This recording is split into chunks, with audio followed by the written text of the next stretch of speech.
नमस्कार दोस्तों, विद्यार्थियों, स्वागत है आप सभी का आपके अपने इस चैनल के ऊपर। आज हम लेकर गए हैं एक वीडियो सामाजिक विज्ञान का क्लास 10 के लिए।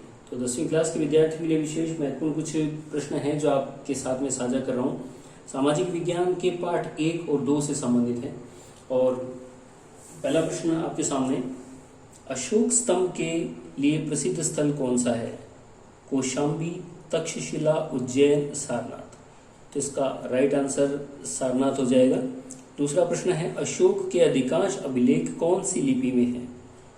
ऑप्शन है संस्कृत, पाली, हिंदी, ब्राह्मी।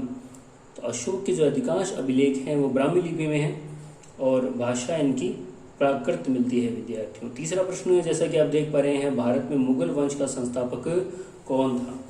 पहला ऑप्शन बाबर, दूसरा हुमायूं, तीसरा अकबर और चौथा शेरशाह सूरी। तो भारत में मुगल वंश का संस्थापक बाबर था। बाबर 1526 ईस्वी में बाबर का युद्ध होता है इब्राहिम लोदी के साथ में। इब्राहिम लोदी वंश का अंतिम शासक इब्राहिम लोदी के साथ में युद्ध होता है और भारत में मुगल वंश की स्थापना हो जाती है। बाबर का पुत्र हुमायूं और फिर हुमायूं के बाद में अकबर का नंबर आता है। तो इस प्रकार जो तीसरा प्रश्न है उस तीसरे प्रश्न का आंसर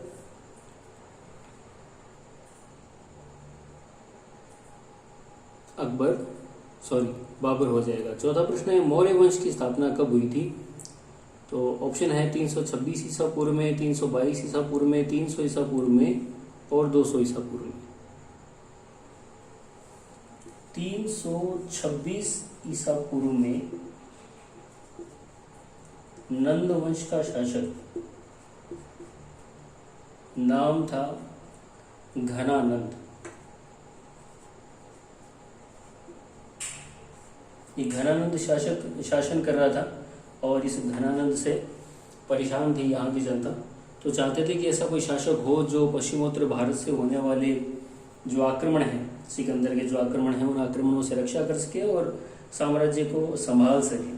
तो ऐसी स्थिति में 322 ईसा पूर्व में चंद्रगुप्त मौर्य ने अपने गुरु चाणक्य के सहयोग से मौर्य वंश की स्थापना की। कौन सा वंश की स्थापना कर दी? मौर्य वंश की स्थापना की।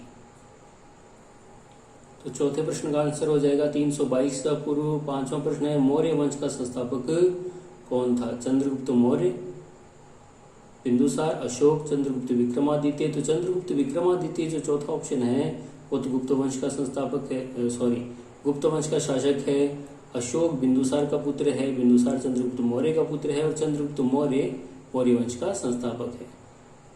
छठा प्रश्न, चंद्रगुप्त मौर्य ने नंद वंश के किस शासक को पराजित कर मौर्य वंश की नींव रखी थी? तो इसका आंसर हो जाएगा घनानंद।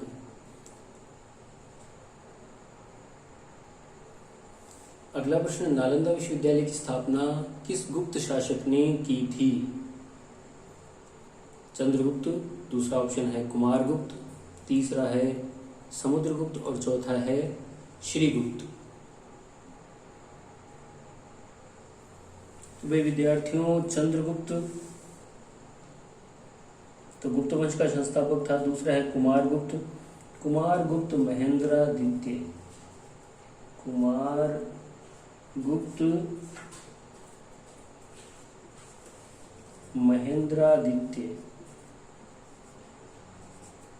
कुमारगुप्त महेंद्रादित्य ने नालंदा विश्वविद्यालय की स्थापना की थी। समुद्रगुप्त गुप्त वंश का ही संस्थापक है और डी जो ऑप्शन था श्रीगुप्त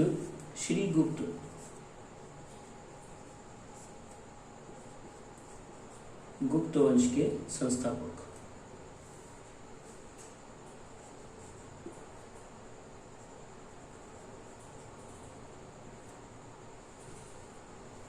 गुप्त वंश के संस्थापक थे। थोड़ा सा क्लियर नहीं दिख रहा है विद्यार्थी। संस्थापक।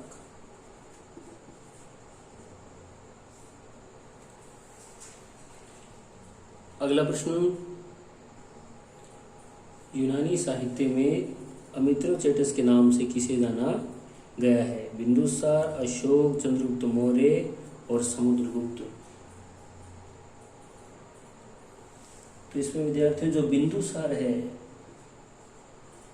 बिंदुसार को यूनानी साहित्य में तो अमित्रोचेटस कहा गया है। अमित्रोचेटस।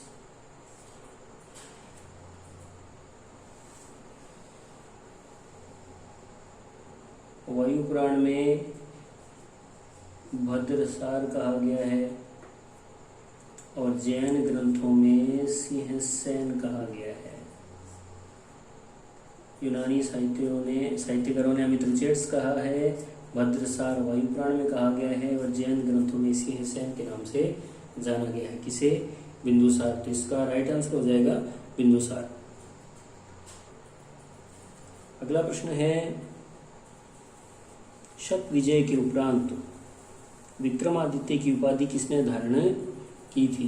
तो शक विजय के उपरांत चंद्रगुप्त द्वितीय ने विक्रमादित्य की उपाधि धारण की थी और इसने अपनी पुत्री प्रभावती का विवाह वाकाटक नरेश से किया था। तो इस प्रकार चंद्रगुप्त द्वितीय ने विजयों के माध्यम से और विवाह संबंधों के माध्यम से अपने साम्राज्य का विस्तार किया था। अगला प्रश्न है, यदि आपको गुप्तकालीन लौह स्तंभ देखना चाहते हैं तो आप निम्न में से कौन से स्थान का भ्रमण करेंगे? ऑप्शन है कानपुर, दिल्ली, सारनाथ और पाटलिपुत्र।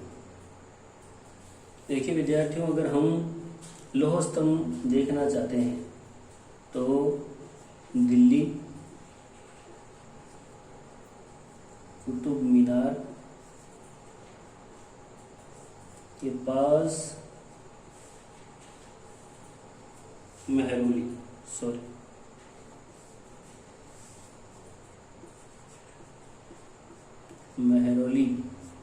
में लौह स्तंभ है।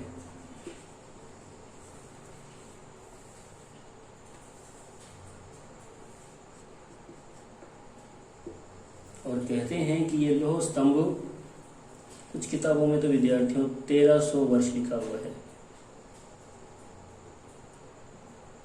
और कुछ में 1500 वर्ष लिखा हुआ है। तो 1300-1500 वर्षों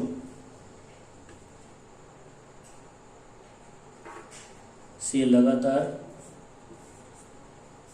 धूप, वर्षा, विभिन्न प्रकार के मौसमों को झेलते हुए आज भी खड़ा है, लेकिन इस पे आज तक जंग नहीं लगा है। अगला प्रश्न, बाबर ने अपनी दिनचर्या की पुस्तक तुजुक-ए-बाबरी किस भाषा में लिखी थी? उर्दू, तुर्की, अरबी और संस्कृत। तो इसका आंसर हो जाएगा तुर्की भाषा में। गुप्त वंश का संस्थापक कौन था? श्रीगुप्त, समुद्रगुप्त, चंद्रगुप्त प्रथम, चंद्रगुप्त द्वितीय। तो ऑप्शन है इसमें जो ऑप्शन श्रीगुप्त है, ए ऑप्शन, वो इसका सही आंसर हो जाएगा। तो श्रीगुप्त ने गुप्त वंश का श्री गणेश किया। श्रीगुप्त के बाद में घटोत्कच के बाद में चंद्रगुप्त प्रथम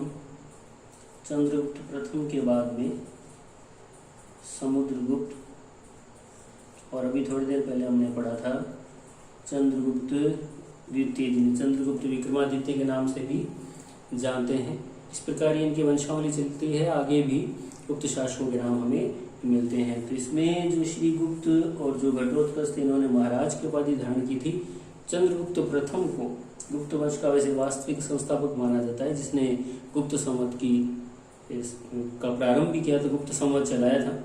और समुद्रगुप्त की बात करें तो प्रयाग प्रशस्ति, जिसे इलाहाबाद प्रशस्ति के नाम से भी जानते हैं, वो समुद्रगुप्त ने ही लिखवाई थी हरिशयन के माध्यम से। तो इसका राइट आंसर हो जाएगा श्रीगुप्त। अगला प्रश्न है, मुद्रा राक्षस नाटक किसने लिखा? तो मुद्रा राक्षस जो नाटक है वो विशाख दत्त ने लिखा था। 80 फुट ऊंची बुद्ध की तांबे की मूर्ति कहाँ से प्राप्त हुई है? ऑप्शन है नालंदा, सुल्तानगंज, सारनाथ, कौशाम्बी।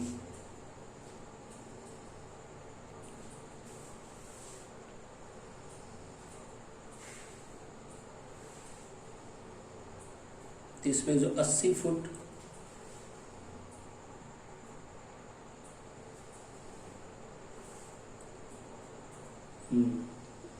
अस्सी फुट की जो तांबे की मूर्ति प्राप्त हुई है वो तो प्राप्त हुई है नालंदा से, और इसी प्रकार 7.5 फुट की भी तांबे की मूर्ति प्राप्त हुई है जो हुई है सुल्तानगंज से। तो इसमें हमें 80 फुट पूछा है, इसका आंसर हो जाएगा नालंदा। अगला प्रश्न, चंद्रगुप्त मौर्य के दरबार में यूनानी राजदूत कौन था? डायमेकस, सेल्यूकस, एंटियोकस प्रथम और मेगास्थनीज। देखिए विद्यार्थियों, हमसे बिंदुसार का नहीं पूछा है, हमसे चंद्रगुप्त मौर्य के दरबार में यूनानी राजदूत पूछा है। तो 305 ईसा पूर्व में चंद्रगुप्त मौर्य ने सेल्यूकस निकेटर को हराया और सेल्यूकस निकेटर ने अपनी पुत्री हेलेना का विवाह चंद्रगुप्त मौर्य के साथ में किया। काबुल, हेरात के जो प्रदेश थे, काबुल, हेरात, बलूचिस्तान, ये जो प्रदेश थे ये चंद्रगुप्त मौर्य को प्राप्त हुए।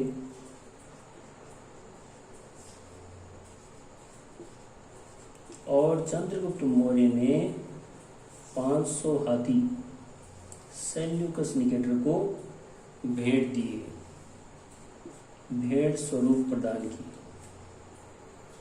और सेल्यूकस निकेटर ने अपने एक दार्शनिक, यूँ कहें कि राजदूत मेगास्थनीज को उसके दरबार में भेजा था, और इसी मेगास्थनीज की प्रसिद्ध पुस्तिका है इंडिका। इसमें मौर्य वंश के बारे में बहुत सी जानकारी हमें प्राप्त होती है। तो आज की क्लास में इतना ही। आगे के जो प्रश्न हैं वो हम नेक्स्ट क्लास में करेंगे। आपका बहुत बहुत धन्यवाद, आपने अपना कीमती समय दिया इसके लिए। Thank you.